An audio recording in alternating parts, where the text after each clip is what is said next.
बिस्मिल्लाहिर्रहमानिर्रहीम। अस्सलाम वालेकुम डियर स्टूडेंट्स, मैं डॉक्टर अहमद। अच्छा बच्चों, बायोकेमिस्ट्री में आज हमें लेक्चर नंबर 27 को डिस्कस करना है और इस लेक्चर में हमारा जो टॉपिक है वो है विटामिन सी।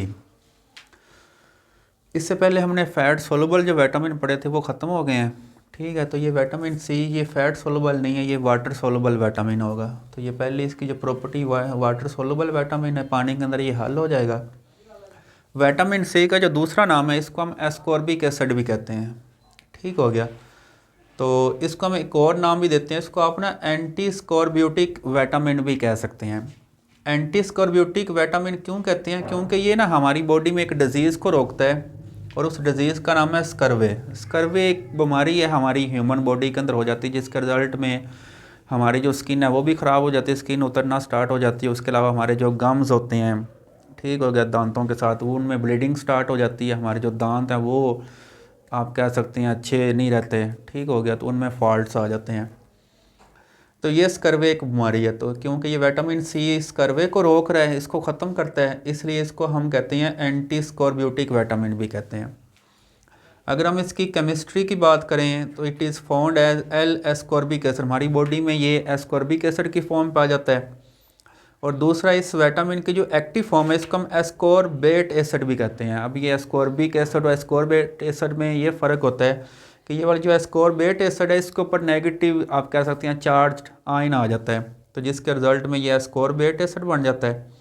ठीक हो गया, तो ये इसकी एक्टिव फॉर्म है जिसको हम एस्कॉर्बेट एसिड कहते हैं। Human body unable to synthesize vitamin C. हम विटामिन सी को हमारी बॉडी खुद नहीं बना सकती, जिस तरह विटामिन डी हमारी बॉडी में बन रहा है। ठीक है, विटामिन के हमारी बॉडी में बन रहा है, लेकिन विटामिन सी हमारी बॉडी में नहीं बनता, इसको आप बाहर से लेना पड़ता है। जो भी हम फूड खा रहे हैं तो हमें ऐसी फूड फिर खानी पड़ती है जिसके अंदर विटामिन सी होता है।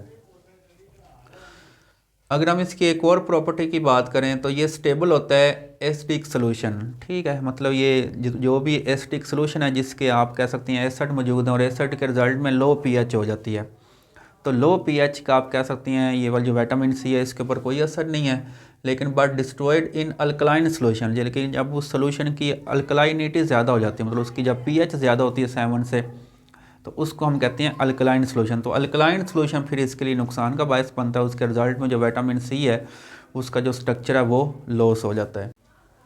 अच्छा, ये स्ट्रॉन्ग रिड्यूसिंग एजेंट के तौर पे काम कर रहा है। तो रिड्यूसिंग एजेंट हम ऐसे चीज़ को, ऐसे केमिकल को कहते हैं जो अपनी आप कह सकते हैं उसकी अपनी ऑक्सीडेशन हो जाए और दूसरे की क्या करवा दे, रिडक्शन करवा दे। रिड्यूसिंग एजेंट मतलब इसने अपने आप से अपने अंदर से इलेक्ट्रॉन को निकालना है। जब इसमें से इलेक्ट्रॉन निकलेंगे तो हम कहेंगे इसकी ऑक्सीडेशन हो गया, लेकिन जब वो इलेक्ट्रॉन किसी दूसरी चीज़ में जाएंगे तो उसकी क्या कर देंगे, रिडक्शन कर देंगे। तो ऐसी कोई भी चीज़ जो दूसरी चीज़ की रिडक्शन कर दे उसको हम कहते हैं ये रिड्यूसिंग एजेंट है। ठीक हो गया, तो विटामिन सी हमारी बॉडी में एज आ रिड्यूसिंग एजेंट काम कर रहा है। और फिर विटामिन सी के कौन से सोर्सेज हम इसको कहाँ कहाँ से ले सकते हैं? अगर हम प्लांट्स में बात करें तो प्लांट्स में जितने भी हम फ्रेश फ्रूट्स हम खाते हैं, फ्रेश फ्रूट्स में हम ऑरेंज है, लेमन है, ग्रेप्स हैं, एप्पल है और स्ट्रॉबेरी है, तो ये जितने भी फल हैं इन तमाम फलों के अंदर विटामिन सी मौजूद होता है। और ये वाला जो विटामिन सी है ये हमारी स्किन के लिए बड़ा इंपॉर्टेंट है। इसके रिजल्ट में हमारी जो स्किन है वो फ्रेश रहती है। ठीक हो गया, तो इसलिए ये जो फ्रेश फ्रूट्स हैं ये हमें ज़्यादा से ज़्यादा खाने चाहिए। उसके अलावा फ्रेश वेजिटेबल, जितने भी हम वेजिटेबल यूज़ कर रहे हैं जिसमें ये टमाटोज़ हैं, कॉलीफ्लावर है, कैबेज है, अनियन होता है, ग्रीन पीस, ये मटर वगैरह होते हैं, बीन, ये लोबिया जो होता है, तो जितने भी ये सब्जियां, तमाम सब्जियों के अंदर आपको ये विटामिन सी जो मिलता है। तो इसलिए हम कहते हैं कि ज़्यादा से ज़्यादा फल और सब्जियाँ खानी चाहिए। एनिमल्स की बात करें तो एनिमल्स का जो लीवर होता है, कलेजी वगैरह, किडनी, उसका एनिमल का जो किडनी होता है, गुर्दे हम खाते हैं, एड्रीनल ग्लैंड, अब देखिए ये एड्रीनल ग्लैंड भी किडनीज़ के ऊपर ही होते हैं।